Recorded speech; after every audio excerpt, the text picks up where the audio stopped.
ನಿಮ್ಮ ಬರ್ತಡೇ ಒಂದು ಪೋಸ್ಟ್ ಬಿಟ್ಟಿದ್ರಿ, ತುಂಬಾ ವೈರಲ್ ಆಗಿತ್ತು.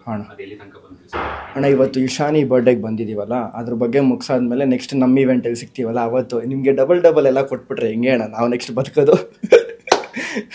ಅಣ್ಣ ದರ್ಶನ್ ಸರ್ ಬಗ್ಗೆ ಏನಾದ್ರು ಅಪ್ಡೇಟ್ ಅಂದ್ರೆ ನೀವು ಹೋಗಿ ಭೇಟಿ ಆಗೋದಕ್ಕೆ ಬಳ್ಳಾರಿಗೆ ಶಿಫ್ಟ್ ಆಗಿದ್ದಾರೆ ಅಣ್ಣ ಸರ್. ದರ್ಶನ್ ಸರ್ ಅಪ್ಡೇಟ್ ನಿಮ್ಗೆ ಏನೋ ಗೊತ್ತಾಯ್ತು ಅಣ್ಣ? ನೀವೇ ನೋಡ್ತಾ ಇದ್ದೀರಾ, ಕಂಟಿನ್ಯೂಸ್ ಆಗಿ ಎಲ್ಲರೂ ಎಲ್ಲ ನಿಂತಿದ್ದಾರೆ ಮೀಟ್ ಮಾಡಬೇಕು ಅಂತ. ಆಗ್ತಲ್ಲ, ಕೆಲವರು ಹೋಗ್ತಿದ್ದಾರೆ, ಕೆಲವರು ವಾಪಸ್ ಬರ್ತಿದ್ದಾರೆ. ನಮ್ಗೆ ಅಂಥ ಪರ್ಮಿಷನ್ ಸಿಕ್ಕಿದ್ರೆ ಡೈರೆಕ್ಟಾಗಿ ಹೋಗಿ ಭೇಟಿ ಮಾಡ್ಕೊಂಬರ್ತೀನಿ. ಯಾವತ್ತಿದ್ರು ಬಾಸೆ, ಎಲ್ಲೇ ಇದ್ರೂ ಕಿಂಗೆ, ಅದು ತಲೆ ಕೆಡ್ಸ್ಕೊಳ್ಳೋದು ಬೇಡ. ಮೊನ್ನೆ ಯಾರೋ ಒಬ್ಬರು ನಾನು ಸ್ಟೇಜಲ್ಲಿ ಹೋದಾಗ ಹೇಳ್ತಿದ್ದೆ, ಏನೋ ಒಂದು ವರ್ಡ್ ಹೇಳಿದ್ರು, ಅದಕ್ಕೆ ಹೇಳಿದ್ರು, ಅಣ್ಣ ನಾನು ಯಾರ ಬಗ್ಗೆನೂ ತಲೆ ಕೆಡ್ಸ್ಕೊಳಕ್ಕೆ ಹೋಗಲ್ಲ, ಇಲ್ಲಿ ನಾವು ಕೆಲಸ ಮಾಡೋಕ್ಕಂತ ಬಂದಿರೋದು, ಕೆಲಸ ಮಾತ್ರ ಮಾಡೋಣ. ಆನೆ ಓಡಾಡ್ತಾ ಇದ್ದಾರೆ, 100 ಜನ ನಾಯಿಗಳು ಬೊಗಳುತ್ತಾ ಇರ್ತವೆ, ಅದ್ರ ಬಗ್ಗೆ ತಲೆ ಕೆಡ್ಸ್ಕೊಂಡ್ಬಿಡ್ದು, ತಲೆಯಿಂದ ತೆಗೆದಾಕ್ಬಿಟ್ಟು ನಾವು ಮುಂದೆ ಕೆಲಸ ಮಾಡ್ಕೊಂಡು ಹೋಗೋಣ ಅಷ್ಟೇ.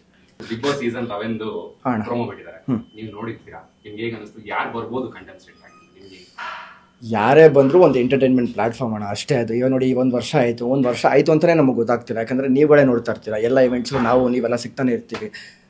ಒಂದು ವರ್ಷ ಇಷ್ಟು ಬೇಗ ಆಗೋಯ್ತಾ? ನೆಕ್ಸ್ಟ್ ತಿಂಗಳು ಅಕ್ಟೋಬರ್ 8ಕ್ಕೆ ಬಂದರೆ 1 ವರ್ಷ ಆಯಿತು.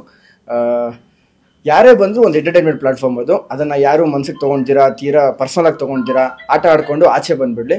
ಎಲ್ರಿಗೂ ಒಳ್ಳೇದಾಗಲಿ. Thank you so much. ಅಣ್ಣ ಇನ್ನೂ ಯಾರು ಅಂಥದ್ದೇನೂ ಮಾಡಿಲ್ಲ ಅಣ್ಣ ನನಗೆ.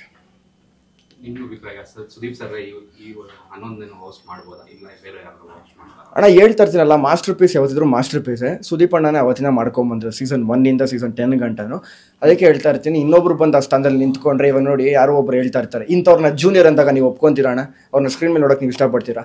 ಅದೇ ರೀತಿ ಸುದೀಪ್ ಅಣ್ಣ ಮಾಡಿದ್ರೆ ಅದಕ್ಕೆ ಚಂದ. ಶನಿವಾರ ಭಾನುವಾರ ಸುದೀಪ್ ಅಣ್ಣ ಬಾಯಿಂದ ಬರೋ ಬೈಗಳ ಒಂದು ಅಷ್ಟು ನಗು, ಅವ್ರು ನಿಂತ್ಕೊಳ್ಳೋ ಸ್ಟೈಲು, ಅವ್ರು ಹಾಕೋ ಬಟ್ಟೆ, ಶನಿವಾರ ಭಾನುವಾರ ಬಂದಾಗ ಈ ಥರ ಒಂದು ಇವತ್ತು ಸುದೀಪ್ ಅಣ್ಣಂಗಂತಾನೆ ಒಂದು ಅಷ್ಟು ಕೋಟಿ ಅಂತ ಕಾಯ್ತಾ ಇರ್ತಾರೆ. ಅದು ಚೇಂಜ್ ಆಗಿಬಿಟ್ರೆ ಬೇಜಾರಾಗುತ್ತೆ. ನಾನು ಅದನ್ನು ನೋಡೋಕೆ ಇಷ್ಟಪಡ್ತೀನಿ.